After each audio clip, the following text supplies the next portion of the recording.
आज इधर चिलास मैंने फिजिकल वेरिफिकेशन की है। यहाँ पे कांटा भी हमने देखा, आरएसडी को भी हमने देखा और एक एक गंदम की बोरी की गिनती की। एक स्टोर में थोड़ा सा इशू आ रहा था, तो कि हमेशा इशू ये आता है कि गंदम कम मिलती है हमें वहाँ पर कुछ बैग ज्यादा मिले, तो ज्यादा के ऊपर भी मेरा सीरियस कंसर्न है। ज्यादा बैग्स क्यों होने चाहिए? हमारे पास एक सर्टेन क्वांटिटी आती है, सर्टेन नंबर आता है बैग्स का। वो बैग्स अभी इधर मजिस्ट्रेट साहब भी हैं और मेरे जो सीएसओ हैं, ये दोनों इसको एक तो काउंटेबल शक्ल में नहीं है, जिसके ऊपर मैंने बड़ी सख्त हिदायत दी है डायरेक्टर को भी और सीएसओ को भी कि ये पहले काउंटेबल शक्ल में इन तीनों गोदामों को काउंटेबल शक्ल में लेके आएंगे, बोरियों को इस तरह से कि कोई भी बाहर से आता है तो 10 मिनट में उस पूरे गोदाम की बोरियों को काउंट कर सकेगा। अब वो इस तरह से रैंडम रखी हुई है बोरियां, ऊपर जाके 10 दफा आप गिनते हैं, कभी 5 ज्यादा होती है, कभी 10 कम हो जाती है। तो इसके लिए एक उसको तो मैंने सील करवा दिया है गोदाम को, उसकी रिकाउंटिंग होगी, प्रॉपर शेप में ये लेके आएंगे और उसके बाद फिर उसका फैसला होगा कि उसमें बोरियां ज्यादा क्यों है, उसकी फिर वेरिफिकेशन होगी, उसके बाद उसके हवाले से डिसीजन होगा। रही बात यहाँ पर जो कांटा मैंने देखा है, कांटा वजन तो ठीक दिखा रहा है, बाहर हमने देखा, लेकिन जो स्टेटमेंट्स इधर से और रिकॉर्ड मेंटेन किया गया है, रिकॉर्ड की मेंटेनेंस का इशू है और जिस बंदे की जिम्मेदारी है वो मुझे जहां तक नजर आता है ट्रेंड नहीं है बंदा। मैंने डायरेक्टर साहब को सिर्फ 7 दिन का टाइम दिया है। 7 दिन के बाद अगर ये बंदा ट्रेंड नहीं होता है तो फिर ये हम इसके हवाले से डिसीजन लेंगे कि इसने आगे अपनी नौकरी करनी है कि नहीं करनी है।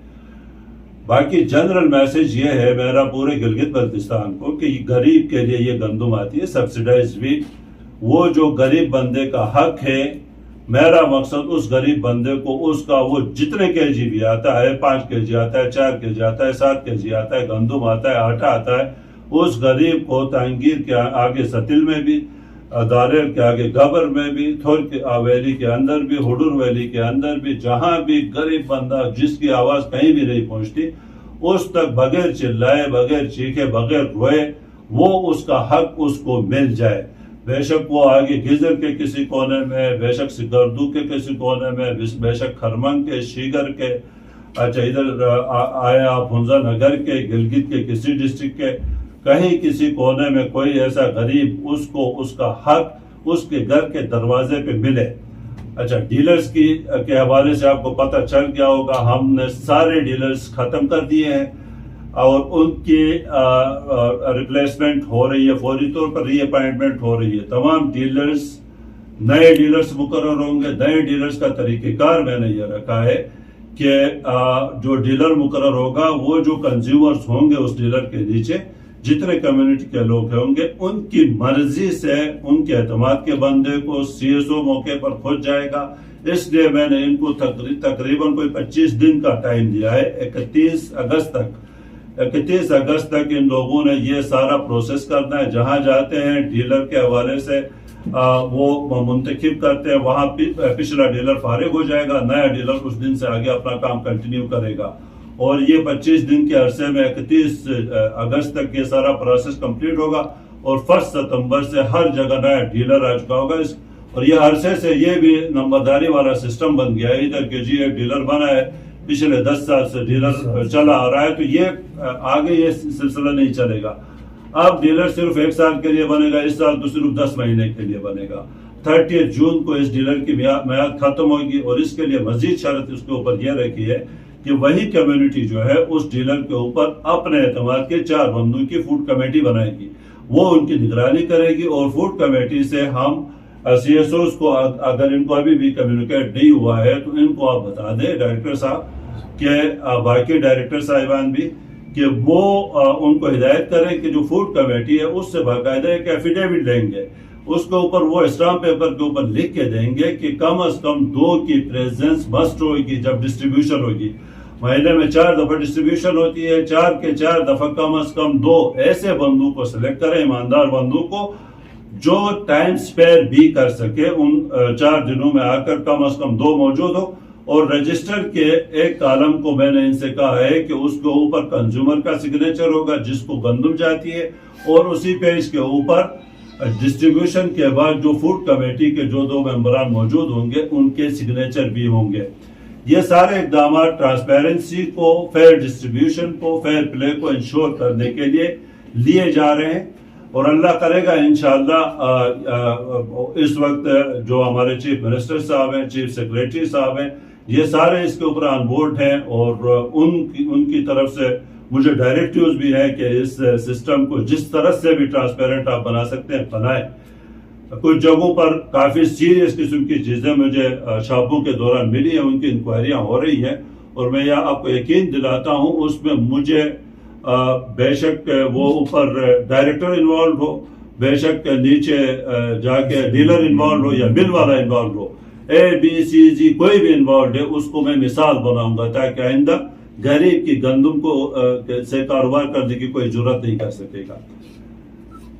ये चीजें अब तक हुई है और इंशाल्लाह वफाक के साथ चीजें हो रही है, चूंकि वहां हुकूमत तब्दील हो गई है, अभी इंटरिम सेटअप आ गया है और उसके साथ भी हम टेकअप करेंगे चूंकि GB और कश्मीर के हवाले से इंटरिम गवर्नमेंट भी डिसीजंस ले सकती है तो उनके साथ भी करेंगे। हमने बहुत एफर्ट की, जो हमारा कोटा है उसको बहाल किया जाए, उसमें चीफ सेक्रेटरी साहब का बहुत बड़ा रोल है, चीफ मिनिस्टर साहब का और अपोजिशन का भी तो मुश्तरका गवर्नमेंट कारी हाफिजुर रहमान साहब का, हमारा मिनिस्टर गुलाम मोहम्मद साहब का, हम सब ने जितनी एफर्ट करनी थी वो सारी कर ली। लेकिन आपको पता है जब एक सेटअप चेंज हो रहा होता है, जाहिर है उनकी कमिटमेंट्स भी फेडरल लेवल पे इस तरह की थी कि हमें उस हिसाब से टाइम नहीं मिल सका, शायद इस वजह से हम नहीं कर, लेकिन ऐसा नहीं है, आगे जाके इंशाल्लाह हमारी ये चीजें भी हो जाएंगी। बहुत सारी चीजें के ऊपर कंसेंसस हो चुका था टॉप लेवल पे,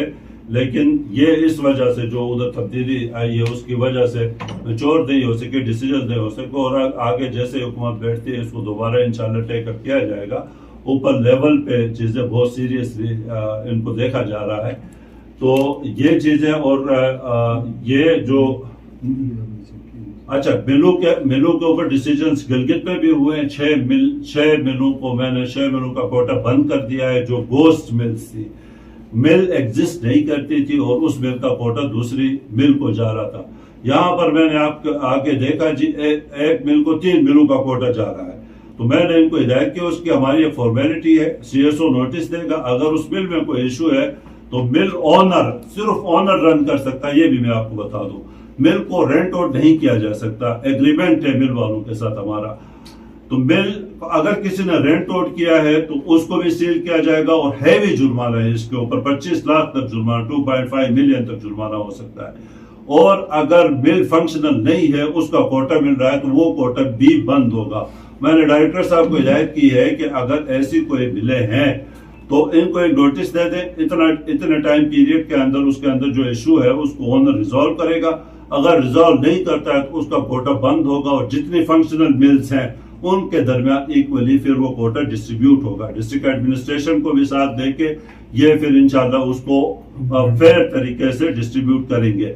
मिलों की चेकिंग के मैकेनिज्म को भी हमने बहुत सख्त किया है, हर मिल में हमारा बंदा होगा जब उधर गंदम जा रही होगी, पिसाई हो रही होगी और वहां से डीलर को जब गंदम जाती है डिस्पैच होती है उस वक्त भी हमारा बंदा वहां मौजूद होगा।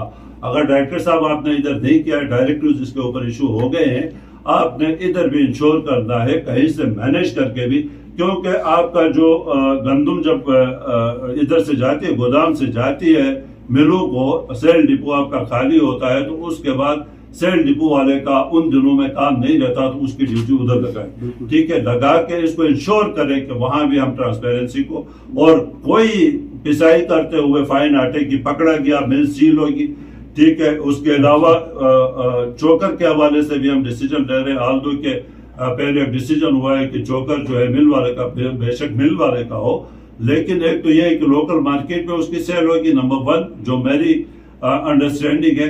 नंबर 2 ये है कि उसका रेट फिक्स होगा, जैसे बाकी चीजों का रेट फिक्स होता है, चोकर का रेट फिक्स होगा, लोकल मार्केट में अवेलेबल होगा, इलाके के लोग खरीदेंगे। चोकर जिस तरह फाइन आटा बना के बाहर भेजने की कोशिश होती है या इस आटे को बाहर भेज के 40 kg का 6,600 में भेजने की कोशिश करते हैं, ये प्रैक्टिस अब बंद होगी।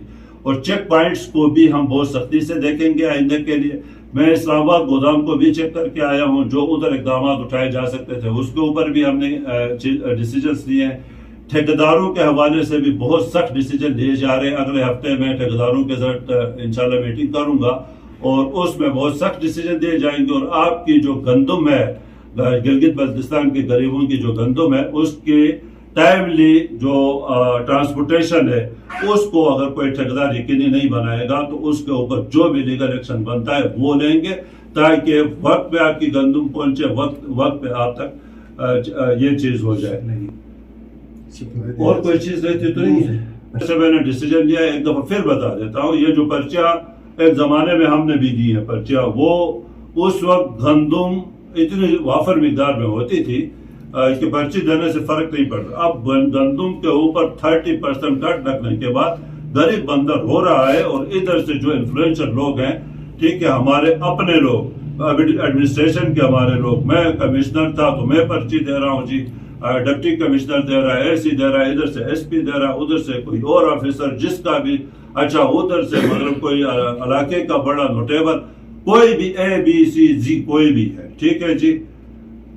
ये गंदम जिसका हक है उसको पहुंचेगी। किसी पर्ची पर मैंने आपको बता दिया, इधर फिर बता रहा हूं, एक पर्ची पर मेरी अपनी सबसे पहले मैंने उसमें ये लिखा है कि अगर सेक्रेटरी फूड की पर्ची के ऊपर कोई उसको ऑनर करके कोई एक बैग आटा देता है तो वो बंदा अपनी नौकरी पर नहीं रहेगा।